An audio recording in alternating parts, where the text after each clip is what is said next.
Today on the Topping Show, Light Longhorn Tweet has a broken horn. Vivek on Trump right ideas goes viral. Trump nearly doubles in New Hampshire primary results compared to 2016. U.S. automakers to skip the Super Bowl for the first time in years. Meow's transmissions get some good wins in 2023 as we examine the vehicles with the top take rates. In-N-Out closes their first store in 75 years of business, and Ford recalled nearly 1.9 million Explorer SUVs because their trim pieces can just fly off. All of that and much more on the Topping Show.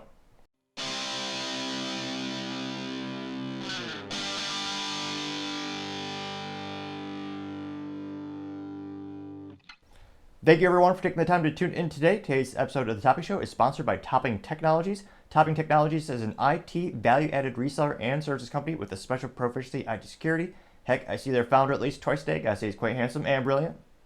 He's me, you see, that's the joke. If you're an IT leader or a business owner, you reach the team at sales@toppingtechnologies.com. Also trying to get to 4,000 subscribers by the end of January, so if you click that button, I'd greatly appreciate it. Now going over to the business part of the podcast, you have U.S. automakers to skip the Super Bowl for the first time in years. Now this as the automotive community continues to struggle with record high interest rates as well as having business ideas that are not profitable, aka for the big three, electric vehicles. They are pretty much all losing money on them. The only company really making money on EVs thus far is Tesla, which is, interestingly enough, the only successful American automotive company since Chrysler was founded all those years ago, which is a fun tidbit fact of the day. Now this comes to us thanks to the Detroit Free Press, specifically as a writer by the name of Eric Lawrence. And they note that specifically Stellantis, for the folks who do not know, Chrysler went bankrupt so bad in 2009 that they actually sold out to a European company called Fiat, and they reorganized, and the new name that they came up with was Stellantis, which sounds almost like a science fiction character or some type of Italian boxer perhaps, but nevertheless, that was the name they chose, and that is a conglomerate of many brands, to say the least. And Chrysler, being the U.S. head of that owns both Jeep, Ram, Dodge, and of course, Stellantis owns also Fiat. They also have Maserati and many other European brands that I can barely pronounce. Now, it looks like they're all three will be skipping the Super Bowl. Let me see. When it comes to specific quotes, let me see here. Stellantis is continuing to try to cut costs. Representative Diane Morgan said, quote, "With a continued focus on preserving business fundamentals to mitigate the impact of a challenging U.S. automotive market, we are evaluating our business needs and will make the appropriate decisions to protect our North American operations and the company. In light of this assessment, we will not be participating in the big game of the year," unquote. Now, it's one of those instances where perhaps one of the most prolific automotive ads in history, I would have to say, comes from Dodge, which is aka Chrysler, which is aka Stellantis, when they had that Super Bowl commercial a couple years back called, God Made a Farmer. It was one of the most viral moments, I think, in their company history. And fun business fact, I believe is also the advertisement was by the Richards Group, headquartered in Dallas, Texas. Now, it's one of those instances where I always debate, is it really worth it? It looks like last year Fox charged between $6 and $7 million for a 30-second advertisement spot for the Super Bowl, which, if you look, is actually decreasing in popularity with less and less people tuning in. And Jim Farley, CEO of Ford, also suggested that the huge cost of Super Bowl advertising is a poor use of spending, which some might think this belongs in the business blunder section of the podcast, but I actually kind of think this is business brilliance, because you can create a lot of allure and interest around a product with a Super Bowl ad, but I would actually argue that the best Super Bowl product ad placements would be the ones that are have a more of a entry-level price point, something like a Pepsi or Coca-Cola, something that is under $5. Because when you have these big automotive purchases, even when I was in the automotive community, I always ask people, can you really justify commercials on TV, get alone the Super Bowl? They're millions upon millions of dollars, and let me know if I would love to hear if you know anyone who has ever actually said, "Oh yeah, I purchased a car because I saw it in a sports balls commercial," which it is second to only a house, the largest, most expensive thing most Americans will purchase in their lifetime, and they'll be paying it off for sometimes a decade, which is a concern for another time, perhaps. I just don't think there's any justification to pay for these very expensive, extravagant Super Bowl commercials, with the exception of maybe if you're a new automotive company. But that industry is so cutthroat. There are very few startups. There are a couple in the EVs, but we're seeing them go bankrupt left and right. Most of the profitable automotive companies have been around for quite some time, and you already know the brands.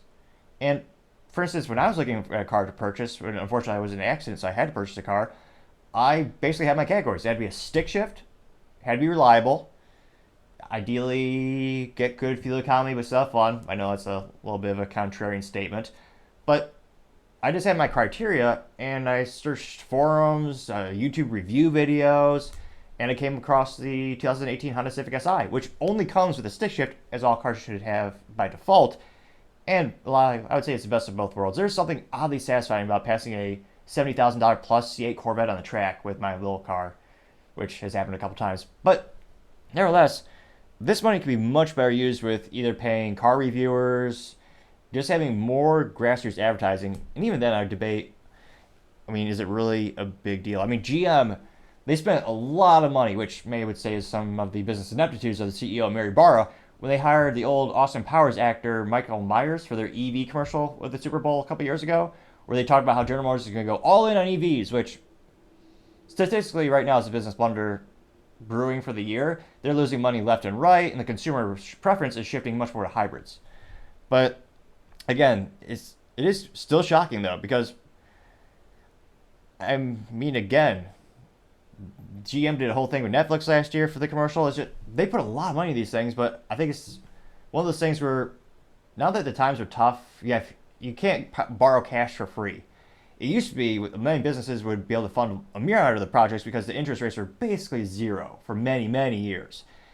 Now that those chickens have come to roost, so to say, I think we're going to see a lot less of this extravagant spending where you cannot easily directly correlate the actual marketing spending to the actual results, which when you get to these certain big projects like a Super Bowl commercial can be hard to quantify. But let me know, do you think this is actually a bad idea for them to skip the Super Bowl this year? As always, be fascinated to hear what you have to say. Other interesting business news and good news to say the least, manual transmission actually went up in 2023, and we're going to review the top take rates, aka, spoiler alert, the BRZ took the crown.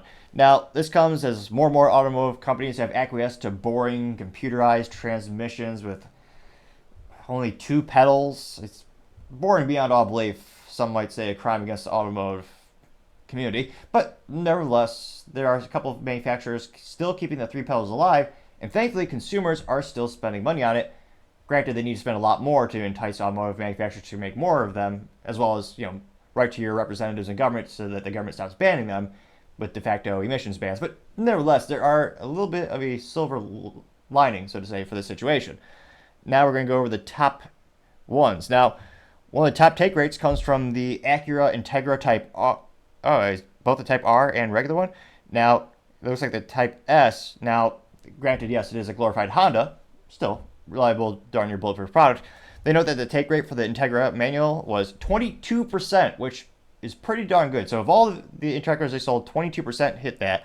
Now it looks like 32,090 Integras are sold in 2023, and specifically 7,060 of them had 3 pedals. Now, if it's up to me, they'd all have it by default, but nevertheless, pretty good take rate.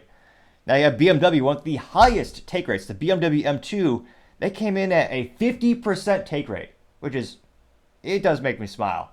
Because, again, it's a sports car, it's an enthusiast vehicle, it's what it's made for. It should be by default. You shouldn't even it should just be 3 pedals to begin with. But nevertheless, the M2 came in at a 50% take rate. Now the BMW M3 and M4 came in, not great, but still came in moderately strong at a 20% take rate, aka of all the M2s, or sorry, the M3 and the M4s that were sold, 20% of them had 3 pedals, which is pretty darn good. Now, going over to Cadillac, again, I'm not saying Mary Barr should be fired or reprimanded. Well, I guess I am hinting at it quite strongly. One of the best vehicles, I believe, ever manufactured to date. If you want to buy a new vehicle, the Cadillac CT4 and the CT5V Blackwing. One of my buddies got the CT4 Blackwing with a stick shift, should be by default, and he let me drive it around. It's twin turbo, V6, huge brakes, the whole thing is made for the track. It is one of the most brilliantly engineered designs that come out of Cadillac, I would say, in decades. It is a blast to drive. The materials are all high quality. It is perhaps the pinnacle of General Motors engineering. Now, the downside is Mary Barra said, oh yeah, we're going to make Cadillac full EV by 2030. So, disappointing to say the least, obviously. Now, the good news is, and again, I'm not sure if she can't read. Some might debate she doesn't have the acumen to read. It might be a joke. But, again, this is a huge sign of why you should keep this stick shift alive and Cadillac alive in that regard. The CT4 Blackwing and the CT5V Blackwing came in at a 50% take rate for the manual transmission. Half of all those vehicles had a stick shift, which is beautiful. It's one of those things where a lot of people forget how exciting Cadillac used to be as a brand. I mean, a lot of people have that image of them just being a overpriced General Motors or overpriced Chevrolet product, because some of them do carry the same chassis and the same components. But I mean, in this case, they just knock it out of the park. They show you that. I mean, Cadillac used to be at the breaking edge of engineering. I mean, it used to be an enthusiast. It's incredible. And they even have the Blackwing package where they actually have it engineered for the track. You actually will record your track data, send it off to a actual expert driver to analyze how you're driving and give you feedback on how to improve your driving skills. And they even have these packages where they'll replace it's a ridiculously good warranty too. I was going to say, GM should give me a dollar or two for this ridiculous pontification of my excitement for the product. But nevertheless, I actually have no affiliation, not paid by General Motors at all. And at nearly a 50% take rate. Now, this is also Cadillac's last manual transmission car as the brand. Again, they're shifting to EV only, which pun moderately intended, saying they're shifting to that. It will be a money shift, to say the least. Which, if you're not a gearhead or automotive enthusiast, a money shift is when you shift so badly you basically break the transmission and it costs you a lot of money. So it's not a good thing, to say the least. But yeah, it is. Yeah, it looks like the Cadillac is the only GM brand to offer the manual transmission as well. Which is insane, because they killed the Camaro. Again, I don't know what Mary Barr is thinking. The Camaro is going to come back allegedly as a two-door EV SUV.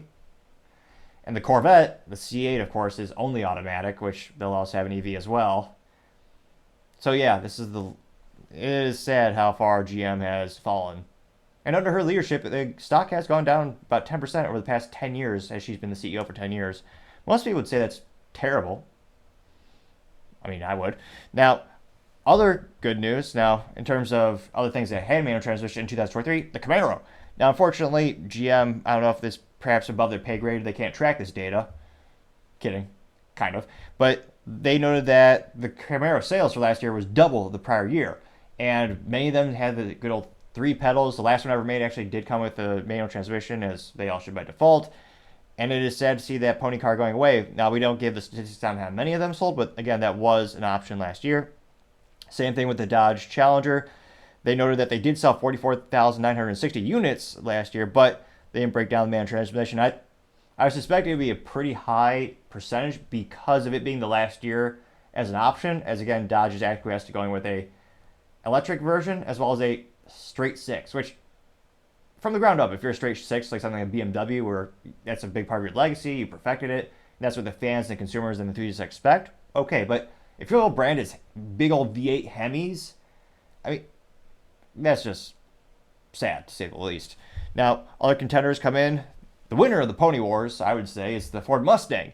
Now, they also noted that Ford has the Bronco, the SUV, with a manual transmission as another option. Unfortunately, Ford did not give us the specifics for the Bronco take rate. Now, they did note as of July, 27% was orders for the new Mustang, or the Mustang last year, was with a stick shift, so that's pretty darn good.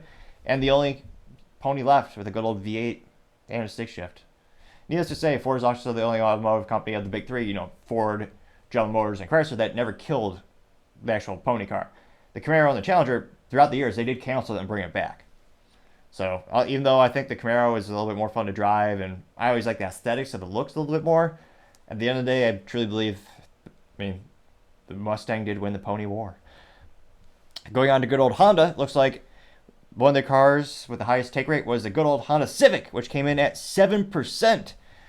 Now, that also does include the good old Honda Civic Si, which only comes with a stick shift, aka 3 pedals and manual transmission, which I highly respect Honda for doing that. Very few companies truly have that type of enthusiasm around a particular brand and particular trim level. It's few and far in between where you have that type of exclusivity. There are only a couple models that have done that throughout my lifetime, and truth be told, many of them are no longer around. So it looks like specifically Honda sold over 200,000 Civics last year. Jeez Louise. That is quite a few to say the least. So even 7% is still pretty darn good. And again, the Honda Civic Si as well as the Type R only come with the good old stick shift. It is a quite disappointing that all the dealerships, or not, many of the dealerships are doing a $10,000, $20,000 over MSRP for the Type R, which now prices you into a different category of vehicle if you have that type of money in the bank account, so to say, or you want to take out that type of a loan. So good old Honda keeping the stick shift alive. Another surprise comes from Hyundai, which the Hyundai Elantra N, the manual take was 25%, which is really good, and I think is a good advertising for the product, just because Hyundai and Kia, same company, they've come light years since I was a kid. They used to be a joke. Now, thanks to German engineering, aka they had some German executives go over to that company from all the German automobile companies throughout the years, they've increased the value of the product and the actual quality of the product tenfold or even more. So to see that they have a good old stick shift option, and this is one of their best vehicles, I would also argue as well, that's a pretty good take rate. Now, they also have the good old Jeep, which does come with the stick shift option, although they didn't give us that data, unfortunately. The Kia Forte manual take, I didn't even know that was an option, to be honest. But that did come in around 2%, so not too great, but still nice. Now, I was actually a little disappointed by this next one. Now, one of the most iconic vehicles when it comes to track and automotive enthusiasts, as well as being the butt of many jokes, is the Mazda Miata. It's one of those things where the low horsepower, it just makes it seem like a toy if you don't go to the track, or if you're not a gearhead. Truth be told, not half, but a good percentage of my jokes as a child were around the Mazda Miata and how much better the Corvette was at the time.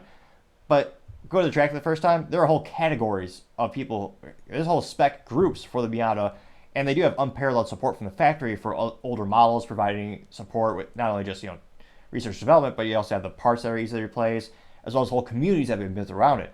So that being said, I thought this would be the highest take rate actually for a manual transmission, because that's how the vehicle is not made for 0 to 60 time. It's not made for top speed time. It's made for the art of driving, the actual enthusiasm of the experience. And yet it came in, but the Miata MX-5, it came in at only 60%, which for any other vehicle I would say is astronomically great. But for what I see as one of the best options for a true enthusiast driving on a track, where you're not going for the time, you're not breaking records you're going to have fun. And it only came in at 60%. I thought it would be a little bit higher. Now, Mazda also noted that they only offer 2 manual transmissions at the moment. It looks like the 2 options are the Miata as well as the Mazda 3 hatchback. So, interesting enough, that's, again, it's still great for the industry, but I was a little disappointed for that specific model. I thought it would be a little bit higher. You also have the Mini Cooper, which came in at around 22%. Now, rest in peace, they're killing that vehicle to make it an EV, which obviously means they'll have 2 pedals, or no pedals at all, because an EV can just be a computer on wheels that just drives you everywhere. Woohoo. Said like 18 people, but nevertheless. They also noted that the John Works 2-door Mini Cooper came in at 51%, which, that's pretty good. Now, you do have Nissan. They have the 2 options. They have the Versa as well as the Z, or the 400Z. Now, granted, they didn't even provide the data, and one of the disappointing things about the Nissan Z, the most top one, the Nismo, which is the one that's supposed to be for the track, is extra, not just styling, but a couple extra things. You got improved brakes, and a couple things to improve the handling. That's automatic only. So the thing they designed for the track was automatic only. That's pretty disappointing as well. Now, good old Porsche, they are one of the,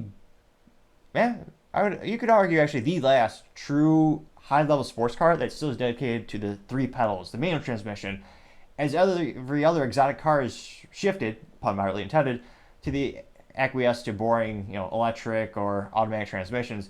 All the greats that we used to know and love growing up, they've all acquiesced for years to the automatic transmission. Ferraris, nope, automatic only. Lamborghini, automatic only. It's one of the 2 of the most iconic brands in particular, just completely gone. The Chevrolet Corvette, no, automatic only. They've all acquiesced to it. Now, Porsche directly attributes to keeping the stick shift alive to North America because of the overwhelming consumer demand for having that 3 pedal. So if you bought a new Porsche, kudos to you because you're actually helping send that message to Germany that they should keep making this for the automotive community.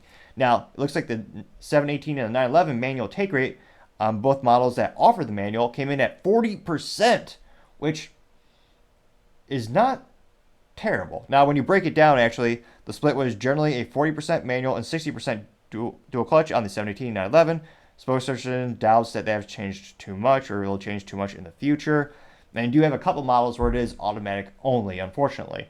But still good news if you want a high-end option for a sports car and you want 3 pedals. I mean, Porsche kind of has monopoly on it, which again, from a business acumen, is also brilliant because they're capturing those people who want that experience and they want to spend a little bit more. And of course, there are a few vehicles you can customize more than a Porsche from the factory.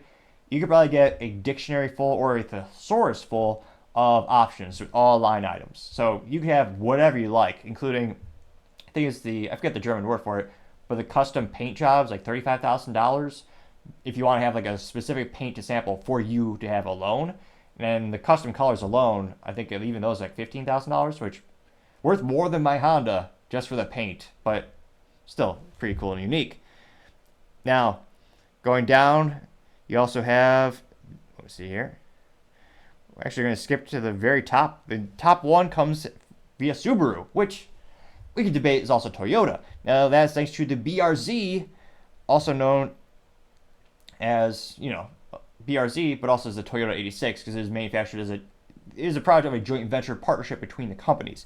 Now, the BRZ, the manual take rate is actually up to 79%, which is insanely good. They won, bar none. Now, the disappointing thing is if you want 0 to 60 time, you're not going to have it. I've driven a couple of these, and they are a lot of fun, especially in the corners and you're downshifting. It's hard to beat that feeling, but it is disappointing they don't have a turbo from the factory. Now, thankfully, there's a huge aftermarket community to help you out in that regard, of course, and it's still pretty impressive. Now, the BRZ, again, that came in at 79%. Now, you also have the Subaru WRX. That manual take rate came in at 74%.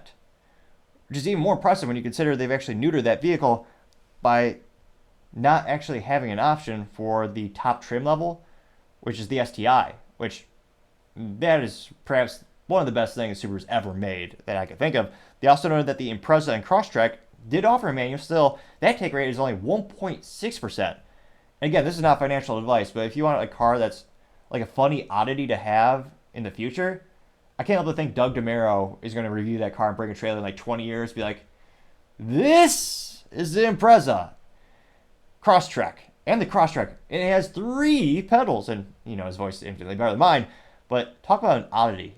Only 1.6% of them are actually stick.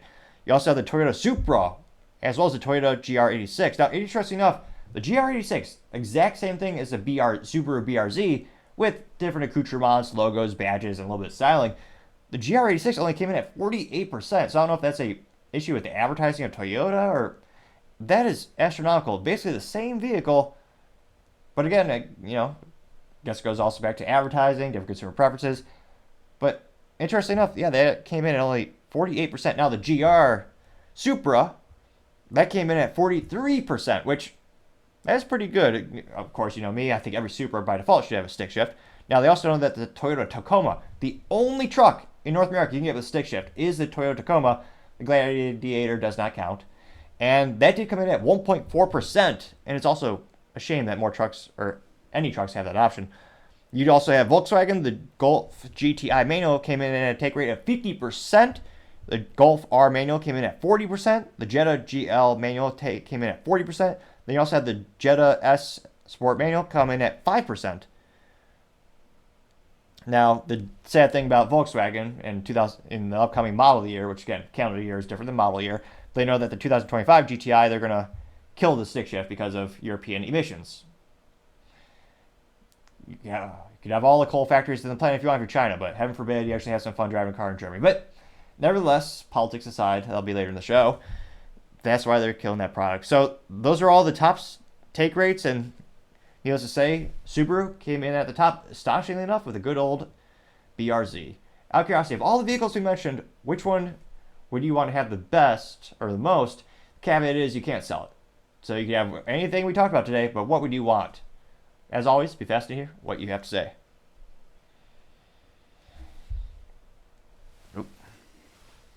Now, going over to the culture part of the podcast, you have Light Longhorn Tweet has a little bit of a broken horn. Now, this comes as Bud Light attempts to revitalize their brand, capture some of the old customers. Well, it's certainly an uphill battle and an interesting challenge, to say the least. Now, this is from their ex-Twitter profile, and they have a little text before this little picture of a hand. Yeah, I guess it's I'm gonna guess they don't tell us, so I'm gonna guess it's a man's hand holding a Bud Light bottle with the Longhorns logo on it.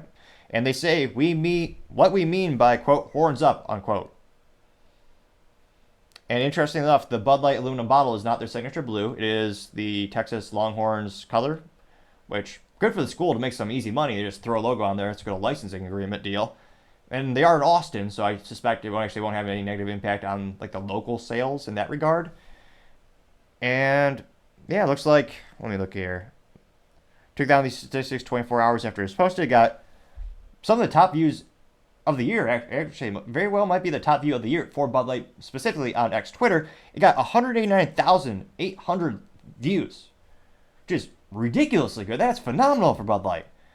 What's hilarious is the number of people who liked it, or alleged people. They might be bots or former employees, or I don't know who would like Bud Light, but nevertheless, they had 120 people like it, which is nearly impossibly bad. Not to brag, but on my video, earlier this week, I got a video, one of my specific YouTube videos got 7 likes. Now, granted, for me, it's all about quality over quantity, the opposite of how they make Bud Light with their formula. They were the best 7 folks of all time. So, if you click that button for this video, I would especially appreciate it. Now, again, we're going to do a little bit of fun math here today because, unfortunately, public schools in the United States, they don't teach darn near anything in a lot of cases, or horrific things, to say the least, no topic for another time. So we're going to turn this into a percentage. 120 people liked it out of 189,800. So let's go pull up the good old calculator here. Do 120 divided by 189,800. Gives us, well, this is a fun number, 6.32 e to the negative 4, aka a very, very small number. Now, we're going to do a little bit of fun school here today. We're going to turn that into a percentage. So we're going to multiply that by 100. So good old multiplication button times 100. That gives us a percentage of 0.06322. Or if you feel so inclined, we can round up or round to 0.06.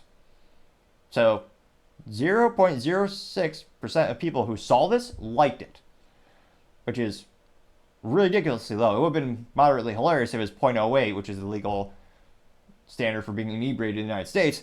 But no, they couldn't even get that pun right. But nevertheless, again, 0.06% of people who saw it liked it. And I guess it's a sports balls tweet, so you got some people who would like it because it has to do with sports. People like the pigskin. And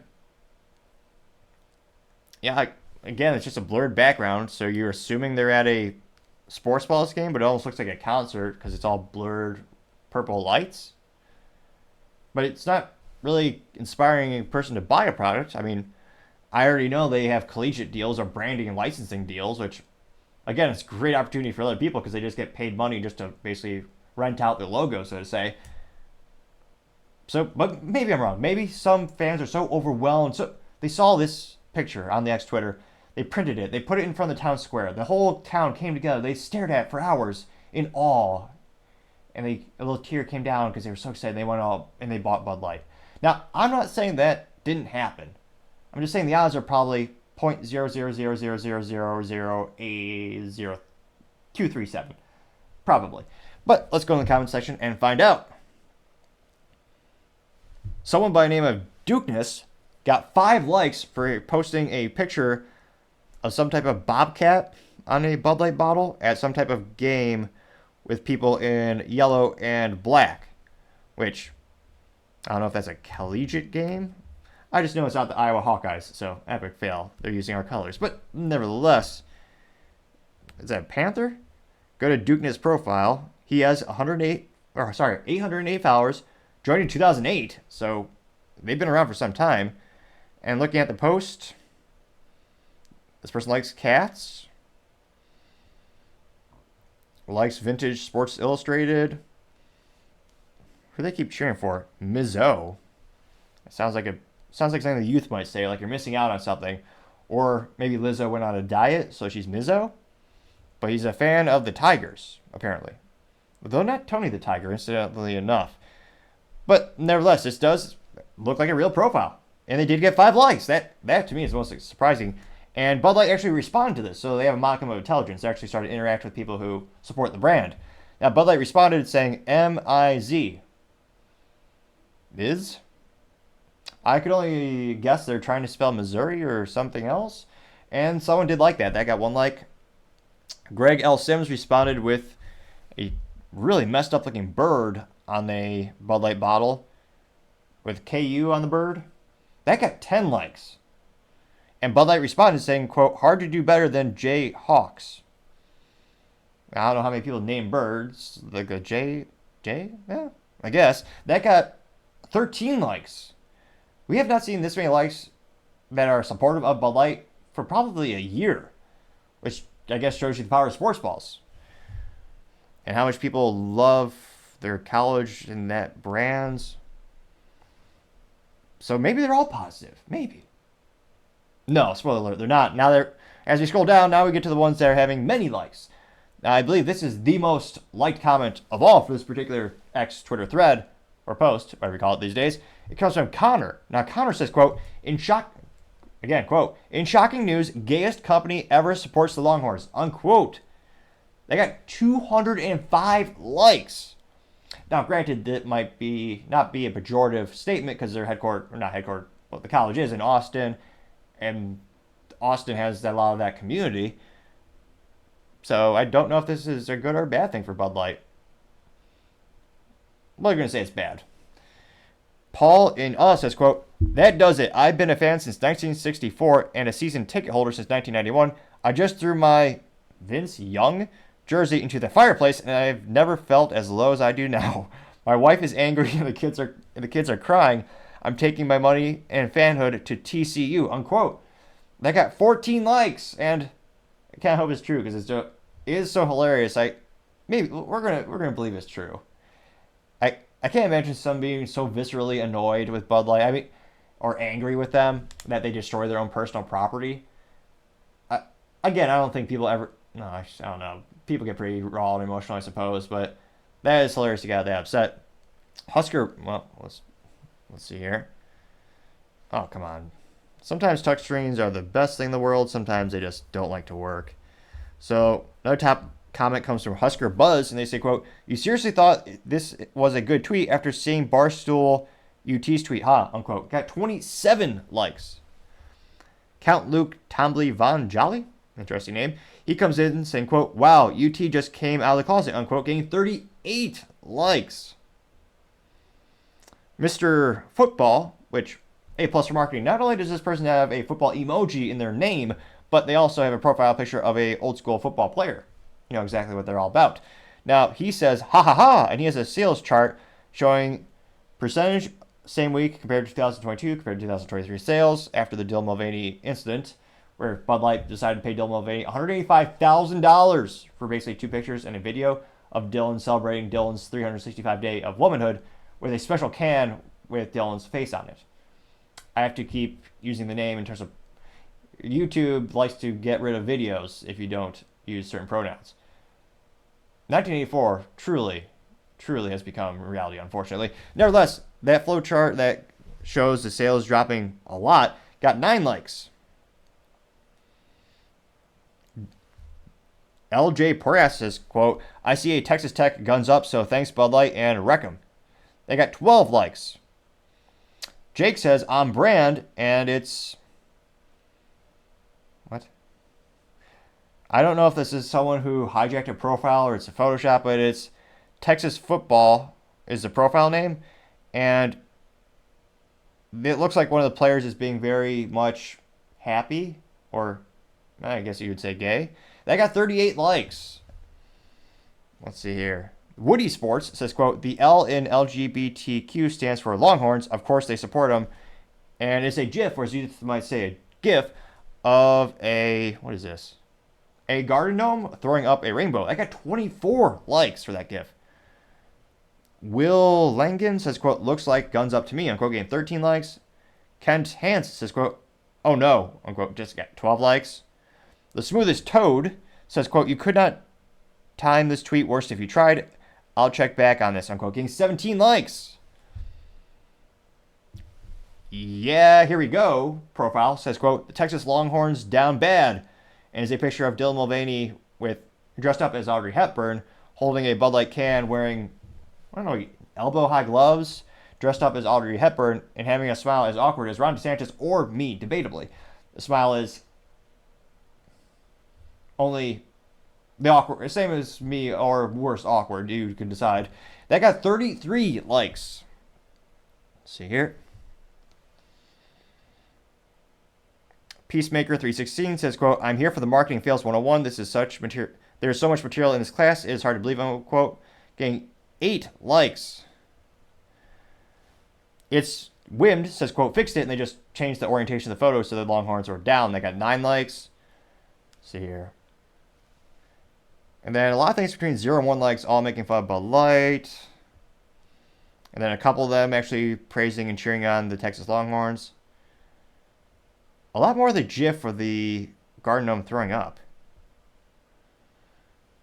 This is weird. They censored this, so I had to click the super secret button. Julia Broadix has a GIF that simply says that wasn't an apology, and I got 1 like. Not sure that's called to be censored. Let's see here. Michael Denton says, quote, this picture is about as gay as the Bud Light spokeswoman, man, whatever she wants to be called, unquote, getting 4 likes. Let's see here. So let me go to the very top, see. They do. So if you go to the very top of the post, they also have a super secret button for the ones that they censor. One of them is from Ingenious Firebrand saying, quote, what we mean by horned up. And there's a picture of Dylan Mulvaney, again, dressed up as Audrey Hepburn, about to open a can of Bud Light, getting 16 likes. But the awkward, actually, the smile is actually not as awkward as before, interestingly enough. Mason Bradford said, quote, those horns gonna be down if you don't get back to the table. It's a picture of the union, the Bud Light Teamsters. And they say no contract, no beer, which I don't know if that's much of a threat these days, considering their sales. It seems it should be the most hilarious time to boycott Bud Light if you're a union member there. Because, again, they don't need you as much as previous years when they had peak demand and they were pumping out more products than they could possibly fathom. The sales for Bud Light, specifically that brand, is down about 30%. So, I don't know. The negotiating power is going down a little bit. Yeah, Pete Ness saying, quote, oh, it's up all right. And there's a picture of the morally depravable U.S., was it a senator or congressman? U.S. government official being, trying to keep this moderately kid-friendly or moderately not crass, is they're being serviced naked in the government building, and they're holding a Bud Light bottle. They got 3 likes. Pete Ness, a quote, replying to Bud Light, and he has a picture of the Bud Light Pride bottle, which is the aluminum bottle with the Pride colors on it. Excuse me. And he says the number 1 choice for not manual transmissions and the F word. They got 3 likes. Yowai Mao says, quote, F at hashtag beer disgusting, unquote, getting 2 likes. And those are the final censored responses.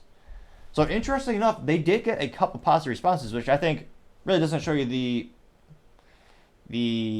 increase of the perception of Bud Light as a brand, but really just goes to show you how much people love sports balls. I mean, especially collegiate sports. I mean, there's a nostalgia. You went to school there. It's a huge multi-billion-dollar industry. And allegedly they learned a few things there as well. So I think, that's a real winner, is just those colleges. But I guess they taking pictures of themselves holding the product. They did buy that product at one point. But again, they're still ridiculously roasted, even if this is one of the few times where they actually got comments that got more than 1 like, which perhaps is, actually no, it is the best they've done this calendar year. Will they do any better? As I always say, time shall tell. Other interesting cultural news, you have In-N-Out Burger to close their first store ever in the 75 years they've been in business due to, spoiler alert, crime in California. Now this comes to us thanks to Madeline Halbert over at the BBC, and they note that there's a concern of crime in Oakland, which who would have thought it? Let me see here. And they note that the store will be closing on the 29th of March. Now, in terms of the statement from the company, which they're a huge company, many locations. They are very politically correct in their statements. I'll translate for you. They say, quote, despite taking repeated steps to create safer conditions, our customers and associates are regularly victimized by car break-ins, property damage, theft, and armed robberies, unquote. I will translate. The culture of this area is morally depravably, mentally vacuous, some might say, and you are hurting ourselves, our customers, and our brand. We are leaving. There's no incentive for us to stay. We're losing money. That's the reality of the situation. It has everything to do with losing money and just the safety of everyone. Because, again, not just from a moral concern, you want your employees and your customers to be safe, but also we live in an extremely litigious society. They could face lawsuits if they're not properly protecting their employees and providing a safe work environment. There's really not an upside or incentive to keep it open, which is why you've seen even companies as large as Walmart that could fiscally withstand a loss of a store, even they are closing their stores in neighborhoods where they're getting robbed. There's a couple of locations in Chicago or suburbs of Chicago, well, the same county, in which Walmart hadn't made a profit in 17 years. It's that bad, the crime.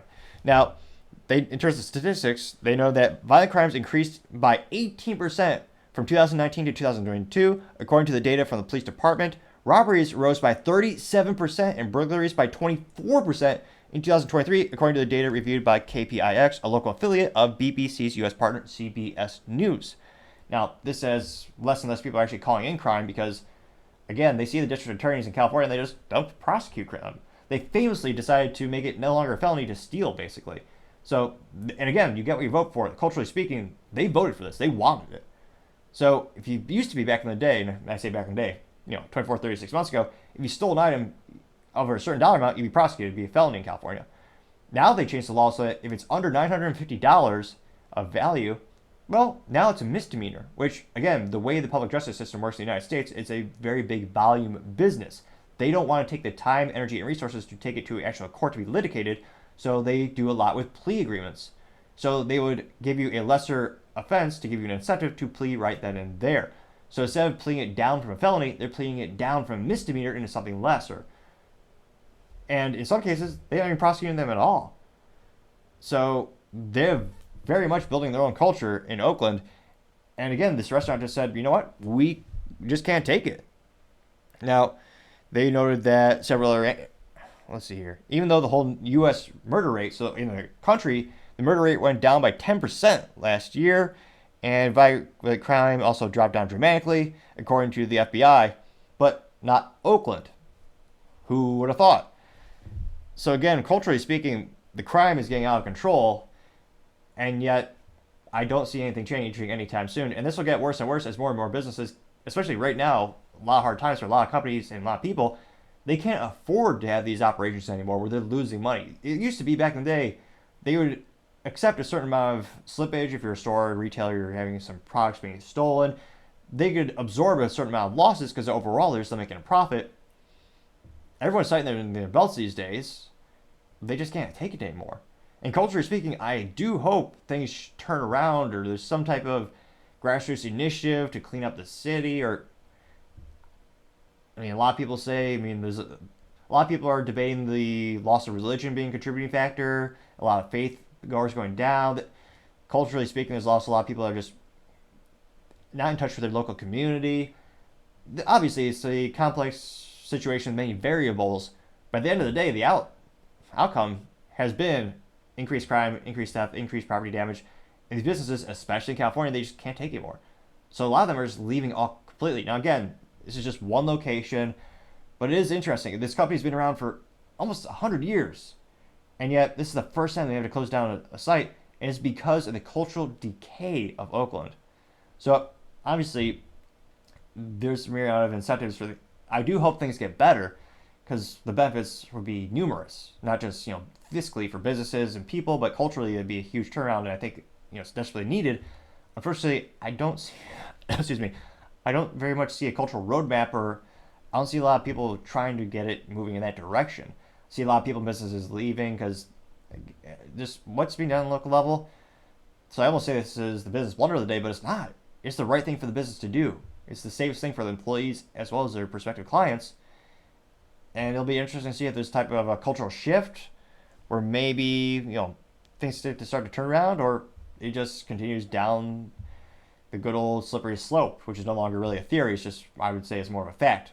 Let me know in the comments, are you surprised things are getting worse in Oakland? Do you think will any business go there to open up a store to try to replace this because they think there's a gap in the market for a new fast food place there? I mean, I wouldn't put any money on it, but as always, it'd be fascinating to hear what you have to say. Now, going over to the political part of the podcast, of course, earlier this week, crushed it, as the youth might say, in New Hampshire for the caucus primary, and Nikki Haley came in second place. Now, interesting enough, that's old news. It's been around for a while. I want to talk a little bit about the statistics around this. Now, this came to us thanks to, specifically, Clandestine, and appropriately enough, their profile picture is, in fact, of a mysterious, like an old-timey detective from the 1940s, and they noted that they have a couple quotes here, but I want to focus on the actual pictures that they posted. Let me see here. Now, the pictures, compared to 2016, which, geez Louise, how time has flown. Now, back in 2016, Donald Trump got 100,406 votes, which captured 35.3% of the votes cast. Now, they also noted that John Kasich came in at 44,909 votes, 15.8%. Ted Cruz came in at 33,189 votes, making up 11.7%. Jeb Bush came in at 31,310 votes, getting 11%. Marco Rubio came in at 30,032, which made up 10.6%. Chris Christie came in at 21,069 votes, making up 7.4%. And all others came in at 23,205 votes, making up the rest of the 8.2%. Now, it is fascinating to see, Chris Christie's still at the bottom after all these years. I don't remember what happened to Jeb Bush. I remember he liked turtles, and he carried a turtle in his pocket. That, again, the Bush family is famous beyond all belief in terms of the historical success of them in politics.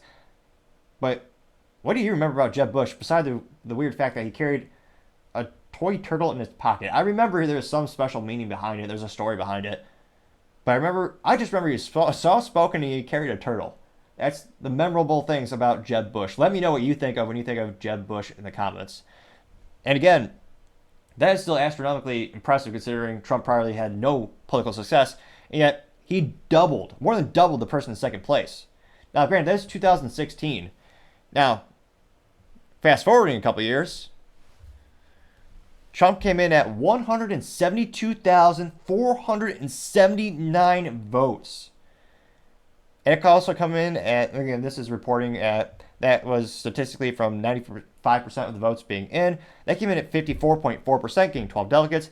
Nikki Haley came in at 137,403 votes, getting 43.3%. Ron DeSantis, who I'm not sure if New Hampshire just didn't get the update, or they didn't read, or newspapers are pretty much gone. They didn't go on to X Twitter, more accurately, probably, but they still voted for DeSantis, even though DeSantis had dropped off earlier. But nevertheless, DeSantis got 2,303 votes, making up a percentage of 0.7%, which is astronomical how much he increased. And it's not just that there's consolidation of the votes. Again, there were more options in New Hampshire in 2016, but the overall number of votes increased as well. So again, the first time, 2016, a total of 284,120 votes were casted. And fast forwarding to 2024, 317,276 votes were cast. Which again, I think one of the biggest upsides to the Trump campaign, one of his biggest assets is the brand loyalty and the political loyalty he's built around him over the years. I can't help but think, and again, it's fascinating. Look at Biden forums on Facebook, look at Trump forums on Facebook. I always tell people, gather as many perspectives as possible, and often you'll be fascinated and somewhat amused at how you have the same situation perceived so differently by different groups, etc. And the amount of loyalty, you hear, again, I've met people who, they like Biden, they like the administration, and they will vote for him. But the enthusiasm around Trump, I've heard people, and they told me they would walk through broken glass to vote for Trump. That's unparalleled loyalty. I haven't seen that much brand recognition, ever. And in terms of a even if you want to treat this as a product or a politician versus a business, or it's astronomical loyalty. And I think that's going to be his biggest asset as he continues to ramp up for the 2020 for the upcoming election.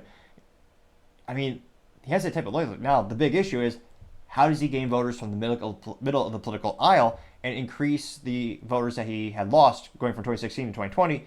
The number of people who voted, I specifically believe it was the at-home, what do you call it? There are two groups that in particular he lost in terms of there was a lower percentage of people from those groups that voted for him in 2020 compared to 2016. In particular, it was the moms at home and the single ladies. There's a lot of speculation. Maybe he'll pick a female VP because some people might pick someone, hey, the candidate's the same gender as me. Personally, I think that is true, but I don't think that percentage of people who is true is large enough to make a big impact on the overall election. I think most people will pick the best candidate regardless of their age, gender, how they look like them or don't look like them. I really think it's the emotion. It's really the policies that they place, the historics of their track record, and do they really believe in this person? So let me know in the comments. I was pretty astonished that the actual overall number of votes had increased. And again, that was a huge increase in terms of percentage as well. I mean, 35.3% up to 54.4%. He's astronomically successful, especially when you consider Nikki Haley she's increasing her resources exponentially. A lot of people who had been donating to the Ron DeSantis campaign have been shifting over to Nikki Haley, and she has the endorsements of some of the most powerful business leaders on the planet, including Jamie Dimon, who is the CEO of J.P. Morgan Chase.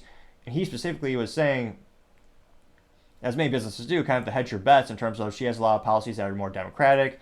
And he was saying, if you like Biden, I mean, this is another good option. So, what was it, a little gambling technique? If you place money on both sides of the equation, you will always win, so to say. So I think there are a lot of people also in this primary is coming out there, a lot of Democratic voters who actually changed parties and voted for her in the primary.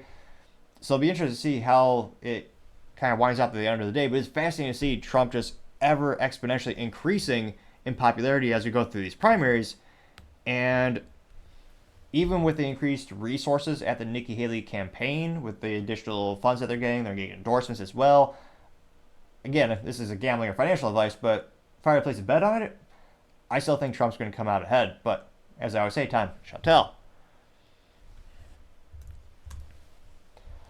Other interesting political news, you have Trump and Vivek. Now, you have Vivek giving kudos to Trump on X Twitter for taking Vivek's advice and actually bringing up some interesting political policies. Now, thankfully, this is only about 32 seconds long, so not too long. And this is from Vivek's personal X Twitter profile. And again, statistically speaking, it's fascinating. He has the best traction or the greatest amount of views and likes on X Twitter as we followed all the Republican nominees throughout the past year. I mean, Chris Christie allegedly had a couple family friends and maybe a campaign manager, allegedly, who would follow him on X Twitter. Nikki Haley has a couple 100,000 people who will respond and view things. But in DeSantis, DeSantis had more followers on X Twitter, and yet 2 to 3 or 4 times more people consistently would tune in and look and comment and like on Vivek's post. So I thought that was interesting. And Vivek is actually one of the people who actually believes in Twitter. He's paying for, I think it's the business premium, where it's $1,000 a month, and you do get your cool logo on your X Twitter handle. But none of the other Republican candidates are doing that. Which, if you truly believe in freedom, I would say, why the hell not? Of all the ways you could advertise, of all the companies that believe in freedom of speech, X with Elon is one of the top, if not the top one. So I think it also shows you how much Vivek is understanding the importance of freedom of speech, new social media technologies, and I think that's another good sign, so to say. Now, without further ado, Vivek does say before the clip, he says, quote, "I respect Trump and give him full credit for being a strong leader who is willing to listen to the right ideas," unquote, American flag emoji. And without further ado, play this quick clip of Trump. And this I do for Vivek, because he's very big into it. I happen to agree with him, but he said, "Could you mention this? I will never." He said, "I love Vivek."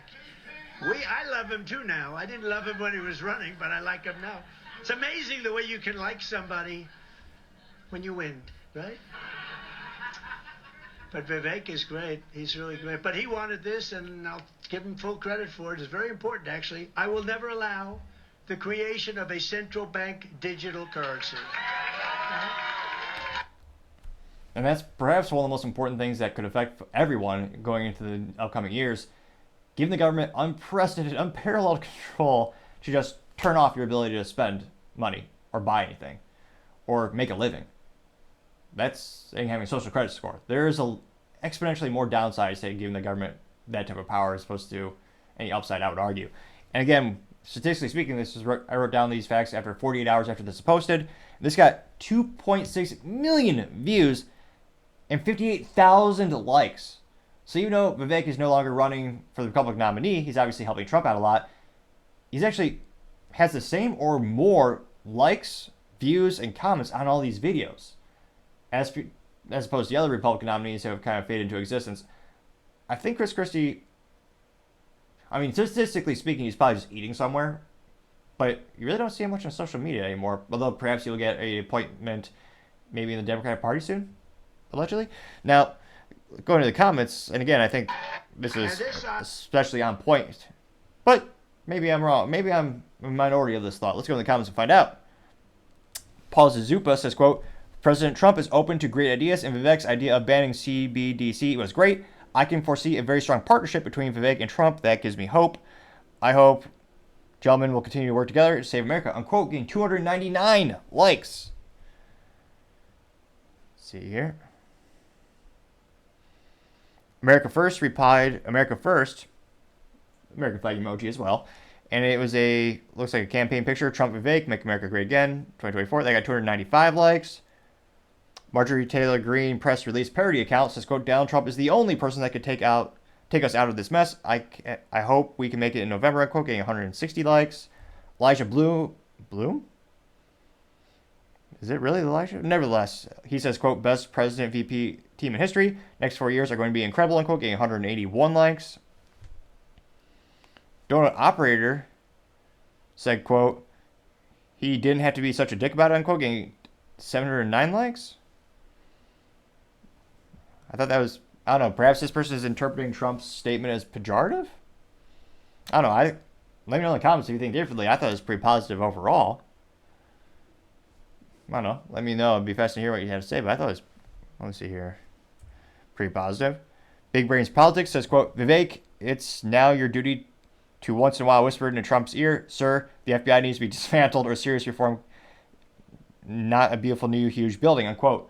Got 94 likes. Deepak says, Trump and you are the new hope America needs, unquote. That got a couple hundred likes. Let's see here. Thermonuclear MAGA says, quote, getting good counsel helps to make a wise leader, unquote, getting 12 likes. And I think a lot of people are interpreting this and seeing this as Trump having growth, or a lot of people saying, glad he's open to suggestion. And again, I think a lot of people are saying, Donald Trump is growing as a person in this regard.